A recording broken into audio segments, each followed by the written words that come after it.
Yo, welcome back to another installment of Gacha News. Got some exciting stories this week, so I hope you enjoyed today's episode. And of course, if you do, please leave the video a like, comment to your heart's content, and subscribe to never miss your weekly dose of Gacha News. Now let's get into this week's stories, shall we?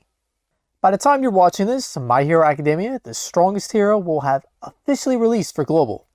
Well, I hope anyway, because it was supposed to come out, but then it didn't, and then they wanted the service launch at the same time or something, but it's got to be out by now or else I'll look pretty stupid. But anyways, unless you've been living under a rock, I assume all of you know of this title somewhat. Just in case, I'll give a brief refresher. The game will let you take control of beloved characters from My Hero and allow players to experience iconic moments from the anime featuring the original voice cast. Whether you're a sub-elitist or a dub normie, users will have the option to select which language they prefer. If you get tired of duking out with villains like Shigaraki and Nomu in single player, there's multiplayer modes available as well. The game will have a PvP mode where heroes can spar and a cooperative mode where players can work together to take down a boss. If you're a My Hero fan, this game is definitely worth a try. Whether or not it'll be the next big gacha remains to be seen, but it does show promise. If you'd like to download My Hero Academia The Strongest Hero, it's now available for Android and iOS devices for global. Magicami is currently underway with its collaboration with Steins Gate. This crossover event came to the JP version of the game a little over a year ago, so it's nice to see it come over to global. In terms of content, players can expect free dresses for Daru and Kurisu simply for logging in, and a gacha that features dresses for both Mayuri and Suzaha. That deals both bonus damage for the collab event. Players who log in during the event have the opportunity to get up to 3,000 jewels, and that's not all. Until the 31st, there will be a daily draw 10 gacha that guarantees Daru. The Steins Gate collaboration will last until the 31st as well, so if you want to participate in the event, you'll have some time still. Magicami is available for Android and iOS devices for global, with versions for JP and CN as well. The release date for Ni no Kuni Cross Worlds was announced and it will arrive on June 10th. It will be available for Japan, South Korea, Hong Kong, and Macau, and Taiwan at launch, with no word of release for any other regions at this time. The mobile MMORPG will feature 5 character classes with hack and slash style gameplay for both PvE and PvP. The title is being published by Level 5 and is being developed by the staff from Netmarble's own MMORPG, Lineage 2 Revolution. The game is currently up for pre-registration for all versions previously mentioned for both Android and iOS devices. King's Raid is having a pre-registration campaign for its upcoming X the Final update. And yeah, I know when you hear the final in an update, you may assume that the game may be ending or something, but that's not the case here. The final refers to the story of the 3 characters, Hazel, Frey, and Claus coming to a close. Presumably, the game will continue on following the story of other characters.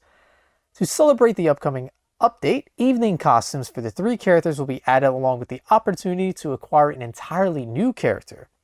Isaiah, the Shepherd of Chaos, joins the roster, and can be acquired when the player completes her corresponding event dungeon when it releases along with the update. Players can also nab some free goodies by logging into the game right now until the 24th of May. And when pre-registering for the update, players will be rewarded with a Soul Stone, Lua's unique weapon ticket, and a whopping 15,601 rubies. Pre-registration for the update will be up until the 25th of May. Also, users can use the code COMINGUPNEXT to get a random unique treasure ticket.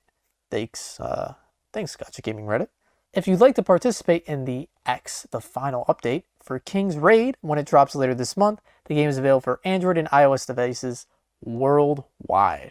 Yu Yu Hakasho Genkai Battle Spirit is now available to be pre-downloaded.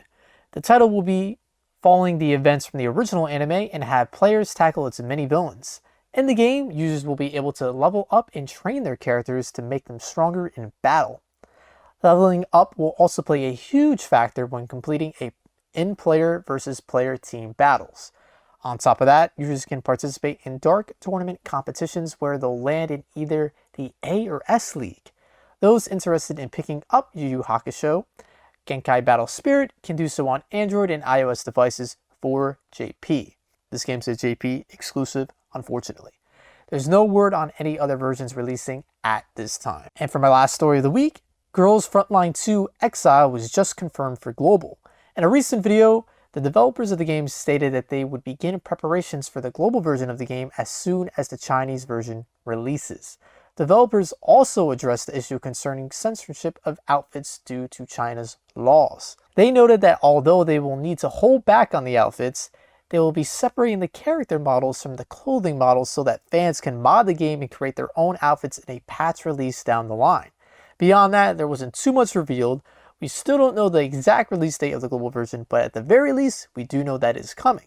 Girls Frontline 2 Exile will be available for Android and iOS for CN, with the global version coming in the near future. That about wraps it up on my end. Time to throw things over to my man Sly to close us out for the week. Take it away, bro. Thank you, Iron. Dragalia Lost is celebrating its rerun event with Fire Emblem. Kindred Ties and Lost Heroes have been added to the event compendium, meaning that even if you do not complete all of the events and missions during the celebration time period, you can go back at any time and finish your progress. With the Lost Heroes event, you can receive Alphonse for free, and with Kindred Ties, you can receive Sharina for free. With this rerun of Fire Emblem, there is no Part 1 and Part 2 styles for banners. It is all one banner. Alongside the regular banner, there is also a Platinum Showcase banner. With this, you can guarantee yourself one Fire Emblem exclusive character in the 10th slot of the multi. You can do this up to 3 times, but it is only available with Diamantium, the premium currency of the game. A new week has arrived, and that means it's time for the next dragon in the Trials of the Mighty event. This time, it's Mars, and he will grant the convictions and devotions to Mana Spiral Yukata Cassandra. The requirement for this trial is water, and the weapons must be blade, dagger, or staff. We also received the time attack event for water enemies, so time to bust out those wind teams. Completing all the stages will reward you with a total of 136,000 Eld Water, 48 million gold, and some Champion's Testaments. These rewards may not seem like much, but all of them are extremely valuable materials that even endgame players seek out to receive. One Piece Treasure Cruise is having its next run of Kizuna Clash. For those who may not know what this mode is, it is a free-to-play mode where you can farm up usually a decent unit. Beating non-boss stages gives coins in order to challenge the boss stages, which in turn reward tickets to exchange for items and units. With this run of Kizuna also brings a new Kizuna Clash exclusive banner unit, meaning they can only be summoned on Kizuna Clash Sugo Fest banners. This time, the unit is Sanji and Pudding. Sanji and Pudding is an interesting unit as they do have 3 different captain effects and 3 different sailor abilities. Their special is also very good as it reads, recovers 15,000 HP, removes enemies' percent damage reduction and threshold damage reduction duration completely, boosts the color affinity of fighter and cerebral characters by 2.25 times for 2 turns, and becomes Sanji and Pudding for 3 turns. Reminder that on the 22nd until the 26th would be Wapple's Assault, Take Back the Cotton Candy event, so be sure to farm up as much cotton candy as you can. It is time to come together as a community and earn lots of rewards with Pokemon Masters' newest event, Land and Sea Awaken. Battle Groudon and Kyogre together as a community to earn various rewards such as gems, potential tickets, and sync orbs. Also on Masters is the rerun of the legendary event for Ho-Oh. This time he arrives with a sync grid.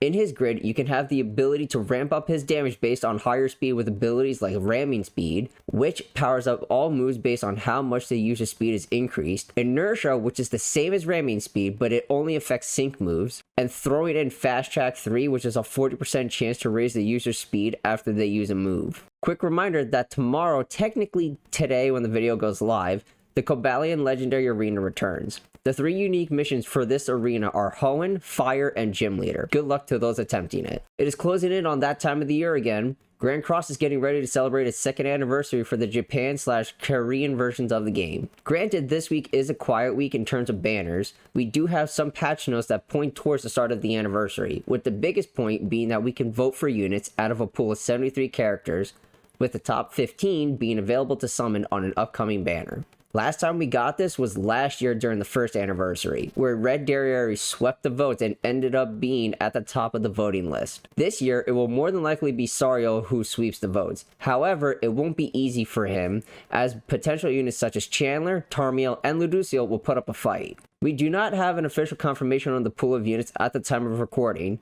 However, the list of units should be available in-game in the character voting tab by the time this video goes live. With this voting option comes a rerun of the Special Tower of Disasters event. Battle your way through 25 floors to receive various amounts of materials and rewards that are sure to help prepare for the upcoming anniversary. That is all for this week's Gacha News. I'm your co-host Lai, signing us off here at 5-9 Gaming. Have a fantastic weekend, everybody.